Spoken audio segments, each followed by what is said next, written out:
ఆంధ్రప్రదేశ్ మద్యం కుంభకోణంలో కీలక పరిణామం చోటు చేసుకుంది.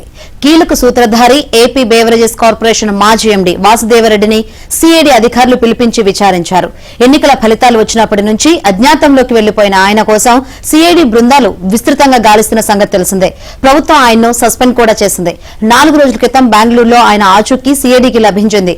మాజీ సీఎం వైఎస్ జగన్మోహన్ రెడ్డికి చెందిన యలహంక ప్యాలెస్ కు సమీపంలోని ఒక హోటల్లో వాసుదేవరెడ్డి మకాం వేసినట్లు సిఐడి అధికారులు గుర్తించారు. 2 రోజుల క్రితం ఆయన్ని పిలిపించి విచారించినట్లు తెలిసిందే. మొత్తం కుంభకోణం తీరుతెన్నులపై ప్రశ్నించినట్లు సమాచారం. మద్యం పాలసీ నిర్ణయాలు మొదలుకొని విక్రయాలు, ముడుపులు, బ్లాక్ మార్కెట్లో అమ్మకాలు, కంపెనీల నుంచి వసూలు చేసిన పర్సంటేజీలు, అందులో తాడేపల్లి ప్యాలెస్ కు చేరింది ఎంత, ప్రభుత్వ పెద్దలో ఎవరి పాత్ర ఎంత అనే వివరాలను సిఐడి అధికారులు రాబట్టారు.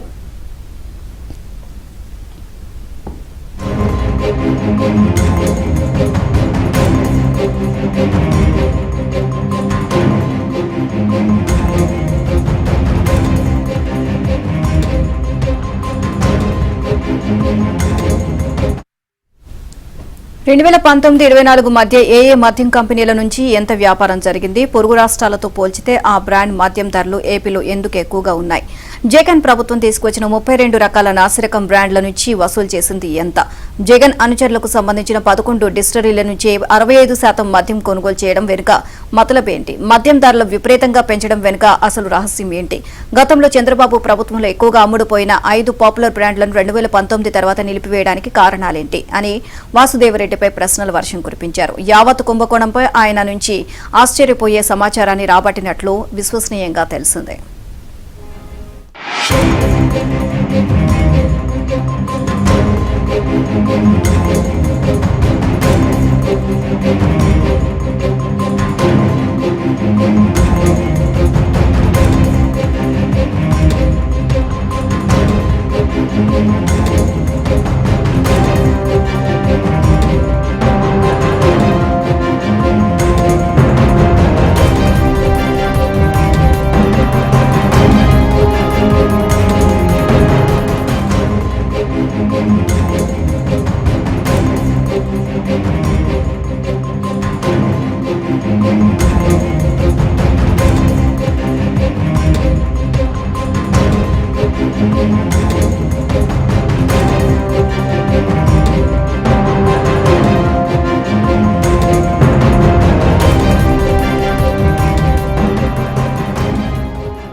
ఎన్నికల్లో జగన్ ఘోర పరాజయం పాలు కావడం, టీడీపీ కూటమి అధికారంలోకి రావడంతో తనకు కష్టాలు తప్పవని వాసుదేవరెడ్డి ముందుగానే గ్రహించారు. జూన్ 6న విజయవాడ ప్రసాదంపాడులోని ఏపీ బేవరేజెస్ కార్పొరేషన్ కార్యాలయం నుంచి అర్ధరాత్రి కొన్ని ఫైల్స్, కంప్యూటర్, హార్డ్ డిస్కులు, ఇతర ఆధారాలను కారులో తీసుకువెళ్లారు. కొందరు గమనించి కొంత దూరం వెంబడించారు. నున్నా పోలీసులకు ఫిర్యాదు చేసినా పట్టించుకోకపోవడంతో మంగళగిరి సిఐడి కార్యాలయానికి వెళ్లి ఫిర్యాదు చేశారు. ఓవరాల్ ఇదే అంశానికి సంబంధించి మరింత సమాచారాన్ని AP bureau chief Ramarao Naidu తెలుసుకుందాం. రామారావు, వాసుదేవరెడ్డికి సంబంధించి చాలా వరకు కొన్ని ప్రశ్నలు అయితే సంధించింది సిఐడి. దాని నుంచి చాలా కీలక సమాచారం అయితే రాబట్టారు అని చెప్పేసి అందరూ ఆశ్చర్యపోయే విధంగా ఉన్నాయి ఆ సమాధానాలను కూడా తెలుస్తోంది. ఓవరాల్ గా అప్డేట్స్ ఏంటి దీనికి సంబంధించి? ఆంధ్రప్రదేశ్ లో తెలుగుదేశం వైసీపీ ప్రభుత్వ హయాంలో భారీ కుంభకోణంగా ప్రచారం జరుగుతున్న మద్యం వ్యవహారంలో సిఐడి వేగంగా అడుగులు వేస్తుంది. అయితే సాక్ష్యాధారాల కోసం సిఐడి ఇప్పుడు వేట ప్రారంభించింది. ఇందులో భాగంగానే గత కొన్ని రోజులుగా అదృశ్యంలో ఉన్న ఏపీ బెవరేజెస్ కార్పొరేషన్ మాజీ చైర్మన్ మాజీ ఎంపీ వాసుదేవరెడ్డి సిఐడి రాడార్ లోకి వచ్చారు.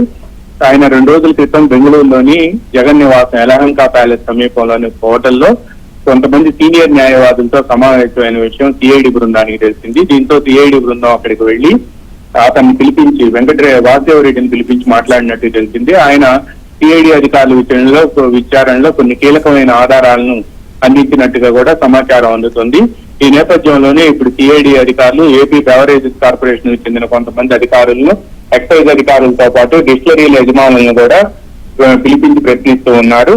ఎందుకంటే వాసుదేవరెడ్డి ఆల్ ఇండియా సర్వీస్ అధికారి కావడంతో పాటు అతను ప్రస్తుతం సస్పెన్షన్ లో ఉన్నప్పటికీ కూడా అతన్ని అదుపులోకి తీసుకుంటే వెంటనే కోర్టులో హాజరు పెట్టాల్సి ఉంటుందని, పూర్తి సాక్ష్యాధారాలు లేకుండా ఎవరిని కూడా అదుపులోకి తీసుకోవద్దు అని చెప్పి ప్రభుత్వం నుంచే ఆదేశాలు ఒకవైపు, పైగా డిఓపిటి అనుమతి కూడా తీసుకోవాల్సి ఉండటంతో ఈ నేపథ్యంలోనే ఏం చేయాలనే అంశంపైనే సిఐడి అధికారులు ప్రస్తుతం వెంకటరెడ్డి పై నిఘా పెట్టారు. వెంకటరెడ్డిని తమకు తెలియకుండా ఎక్కడికి వెళ్ళవద్దు అని చెప్పి కూడా ఆయన బెంగళూరులోనే ఉంచారు అని తెలిసింది. అయితే సిఐడి అధికారులు మాత్రం ఆయన అదుపులో తీసుకోలేదని, కేవలం సమాచారం సేకరిస్తున్నారని మాత్రం పోలీసు ఉన్నతాధికారులు చెబుతున్నారు. నీలిమ ఈ మొత్తం కుంభకోణం వ్యవహారంలో ప్రధానంగా మద్యం డిస్టిలరీలు ఎవరైతే మద్యాన్ని ప్రభుత్వ మద్యం షాపుల ద్వారా ప్రజలకు విక్రయించే విషయంలో వాసుదేవరెడ్డి కీలక పాత్ర పోషించారు. డిస్టిలరీలకు సంబంధించి తమకు మద్యం అమ్మకాలపై కమిషన్లు ఇవ్వాలి అని చెప్పి ప్రభుత్వ పెద్దలు డిమాండ్ పెట్టడంతో ప్రస్తుతం ఉన్న ధరలతో తాము కమిషన్లు ఇవ్వలేము అని చెప్పి డిస్టిలరీల యజమానులు చెప్పారు. దీంతో డిస్టిలరీల యజమానులకు రేట్లు పెంచుకోవాలి అని చెప్పి సూచించారు. ఆ పెంచిన రేట్లకి మద్యాన్ని ప్రజలపై రుద్ది ఆ పెంచిన ధరలకు అనుగుణంగానే కమిషన్లు బాజారు అని చెప్పి కూడా సమాచారం అందుతుంది. ప్రస్తుతం ఈ కమిషన్లన్నీ కూడా నగదు రూపంలో బదిలీ కావడంతో అంటే దీనికి సంబంధించిన సాక్ష్యాధారాలు ఎలా సేకరించాలి అనే అంశంపైనే ప్రస్తుతం తర్జనభర్జనలు జరుగుతున్నాయి. ఎందుకంటే డిజిటల్ పేమెంట్లు అయితే అవి ఫోన్ పే కానీ లేకపోతే ఆన్లైన్ ట్రాన్సాక్షన్స్ కానీ ఆర్టీజీఎస్ కానీ ఉంటాయి. కానీ ఇవి నగదు కాబట్టి ఈ నగదు ఎవరు ఎలా ఎక్కడ ఇచ్చారు అనే అంశాన్ని దీనికి సంబంధించే సాక్ష్యాధారాలు సేకరించాల్సి ఉంది. పైగా ఇదంతా కూడా కొంతమంది వ్యక్తుల మధ్య జరిగిన లావాదేవీలు కావడంతో వీటి సాక్ష్యాధారాల కోసం సిఐడి ప్రయత్నం చేస్తుంది. దీంతో పాటు మరో ముఖ్యమైన అంశం ఏంటంటే ఏపీ బెవరేజెస్ కార్పొరేషన్ ఎండీగా ఉన్న వాసుదేవరెడ్డి అప్పట్లో ఆయనే స్టెప్, అదేవిధంగా అంటే స్పెషల్ ఎన్ఫోర్స్మెంట్ బ్యూరోతో పాటు ఎక్సైజ్ అన్ని వ్యవహారాలను కూడా ఆయనే చూశారు. పైగా మద్యం డిస్టిలరీలకి ఆర్డర్లు, అంటే ఎవరి దగ్గర నుంచి ఎంతవరకు స్టాక్ కొనుగోలు చేయాలి, ఆ స్టాక్ ని ఏ విధంగా అమ్మకాలు జరపాలి, దీనికి సంబంధించిన కమిషన్లు ఎవరెవరికి ఇవ్వాలనే అంశంలో కూడా వాసుదేవరెడ్డి కీలక పాత్ర పోషించారు అని కూడా చెప్తూ ఉన్నారు. పైగా మల్టీనేషనల్ కంపెనీస్ తాము కమిషన్లు ఇవ్వబోము అని చెప్పడంతో ఆ కంపెనీలకు సంబంధించిన యునైటెడ్ బ్రెవరీస్ కానీ లేకపోతే కింగ్ ఫిషర్ కానీ మ్యాక్డోనల్డ్స్ కానీ ఇటువంటివన్నీ కంపెనీలు, మూడు జాతి కంపెనీలు తాము కమిషన్లు చెప్పడంతో వాళ్ళకి మార్కెట్ షేర్ 53% ఉండటంతో దాన్ని 5% తగ్గించారు అని అంటే లోకల్ బ్రాండ్లు, అంటే మద్యంకి సంబంధించిన లోకల్ బ్రాండ్లను ఏ విధంగా మార్కెట్లోకి చలామణి చేసి ప్రభుత్వ మద్యం షాపుల ద్వారా అమ్మారు అనేది కూడా మనకు స్పష్టంగా అర్థమవుతుంది. కమిషన్లు ఇచ్చిన వారికి అమ్మకాలు అనే ఒకే ఒక్క సిద్ధాంతం ఒకే ఒక్క సూత్రం ఆధారంగా కూడా 2019 నుంచి 2024 వరకు కూడా మద్యం అమ్మకాలు జరిగాయి అనేది కూడా ప్రధాన అభియోగంగా ఉంది. దీంతో పాటు మొత్తం అమ్మకాల్లో డిజిటల్ యుగంలో డిజిటల్ ట్రాన్సాక్షన్స్ కాకుండా నగదు రూపంలోనే డబ్బు తీసుకోవటం అనేది కూడా పెద్ద సందేహాలకి, అనుమానాలకి, అవకతవకలకి కూడా ఆస్కారం ఇస్తుంది. మొత్తం దాదాపుగా ఈ 5 సంవత్సరాల్లో 2019 నుంచి 2024 వరకు 5 ఆర్థిక సంవత్సరాల్లో 99,000 కోట్ల రూపాయల అమ్మకాలు జరిగితే అందులో కేవలం 1% మాత్రమే మద్యం అమ్మకాలు ఆన్లైన్ లో జరిగాయి అని అంటే మిగతా మొత్తం కూడా నగదు లావాదేవీలు జరిగాయి. ఈ నగదు లావాదేవీలు జరగటం వెనక ఏదో పెద్ద మతలబు ఉంది అనేది కూడా ఇప్పుడు సిఐడి అధికారుల రాడార్లో ఉంది.